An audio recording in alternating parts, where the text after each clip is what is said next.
अरे मिताली बेटा, ये क्या, तुमने कपड़े क्यों बदल लिए? तुम तो पिछले 2 घंटे से मायके जाने के लिए तैयार होकर घूम रही थी। अब जबकि शशांक भी घर आ गया, तब तुम कपड़े बदलकर यहाँ आ गई हो, ऐसा क्यों? मिताली की सास रूबी जी ने बड़े आश्चर्य के साथ मिताली से पूछा, क्योंकि पिछले 2 घंटे से मिताली अपने भतीजे पुरु के जन्मदिन में जाने के लिए उतावली हो रही थी। मम्मी जी, शशांक आ तो गए, लेकिन कह रहे हैं कि वो बहुत थक गए हैं, अब वो नहीं जाएंगे पुरु के जन्मदिन पर। मिताली ने बहुत ही ज्यादा बुझे मन से कहा और उसकी आंखों में एक नमी की परत सी छा गई। लेकिन बेटा, वहां पर तो तुम्हारे मम्मी पापा, भैया भाभी और सबसे ज्यादा पुरु, सब लोग तुम्हारी राह देख रहे होंगे। अब जब भतीजे का जन्मदिन हो और उसी शहर में रहती हुई उसकी बुआ ही ना पहुंचे तो क्या अच्छा लगेगा? रूबी जी ने मिताली की आंखों में भर आए आंसुओं को देखकर उसके मन को सहलाने का प्रयास करते हुए कहा, मम्मी जी, अब जब शशांक का ही मन नहीं है तो क्या फायदा?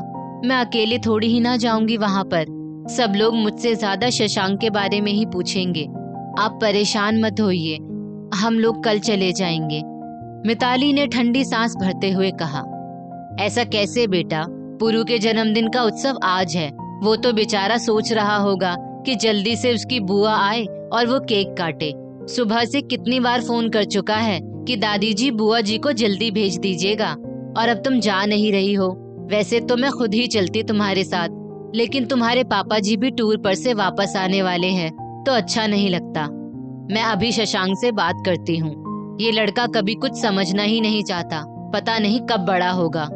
रूबी जी उठकर मिताली के कमरे की ओर बढ़ने लगी। मम्मी जी, रहने दीजिए, वरना शशांक बाद में मेरे ऊपर गुस्साएंगे कि मैंने आपसे उनकी शिकायत कर दी। मिताली ने सासू माँ का हाथ पकड़ते हुए कहा, ऐसे कैसे रहने दूं? तुम्हारे मायके में सब लोग एक साथ मस्ती करें और हमारी बहू ही वहां पर ना हो। मैं इस समय बात तो जरूर करूंगी शशांक से। अब रूबी जी कहाँ मानने वाली थी, क्योंकि वो तो अपनी बहू मिताली के ऊपर अपनी जान निछावर किए रहती थी। और निछावर करे भी क्यों ना, मिताली थी ही इतनी संस्कारी और सुशील कि रूबी जी उसका चेहरा ही निहारती रहती। इतने बड़े घर की बेटी होने के बावजूद भी मिताली के अंदर किसी भी प्रकार का अहंकार या घमंड नहीं था।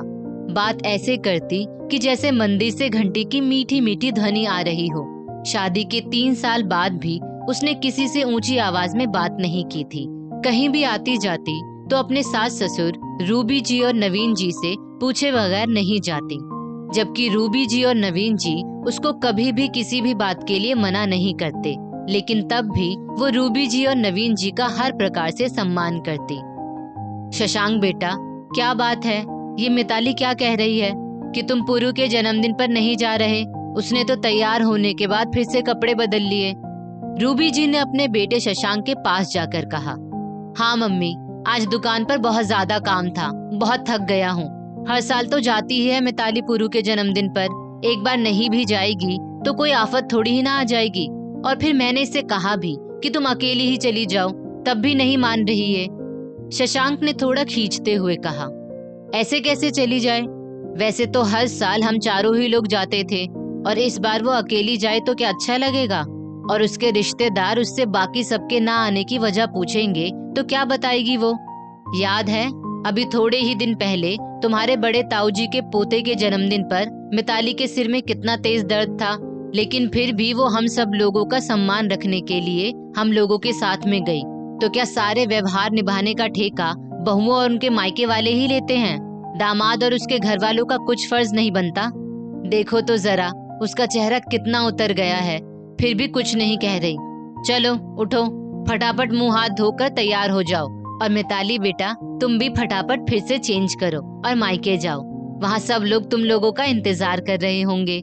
सुबह से कितनी बार फोन आ चुका है।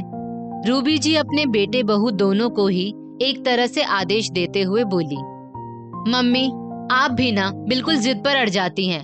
जरा सा बहू ने चेहरा बना लिया, आप भड़क उठी। बेटे का दर्द नहीं दिखाई पड़ रहा? शशांक ने झुंझलाते हुए कहा, बेटे का दर्द भी दिखाई पड़ता है, लेकिन समय के अनुसार। समधी जी और समधन जी के साथ साथ मिताली के भैया भाभी भी कितना ज्यादा मान सम्मान करते हैं हम लोगों का। हम लोगों की जरा सी जरूरत पर वो लोग बेचारे दौड़े दौड़े चले आते हैं। हम लोगों का भी कुछ फर्ज बनता है कि नहीं बनता है? हाँ, अब एक बार भी ना नहीं, फटाफट उठकर तैयार हो जाओ। इस बार तो रूबी जी ने एकदम से शशांक को हड़का दिया। अब तो शशांक से कुछ भी बोलते नहीं बना। मिताली भी तैयार होने के लिए चली गई और थोड़ी ही देर में मिताली शशांक के साथ चेहरे पर सुकून की मुस्कुराहट लिए अपने मायके के लिए निकल रही थी और मन ही मन अपनी सासू माँ का धन्यवाद भी कर रही थी कि भाग्यशाली है वो जो उसको इतनी प्यारी और समझदार सासू माँ मिली है, वरना तो आजकल की सासें बहुओं को मायके भेजने के नाम से ही चिढ़ जाती है। दोस्तों, इस स्टोरी को लेकर आपकी क्या राय है नीचे कमेंट करके जरूर बताइएगा और ऐसी ही और भी बेहतरीन वीडियोस के लिए हमारा पेज जरूर फॉलो करें। धन्यवाद।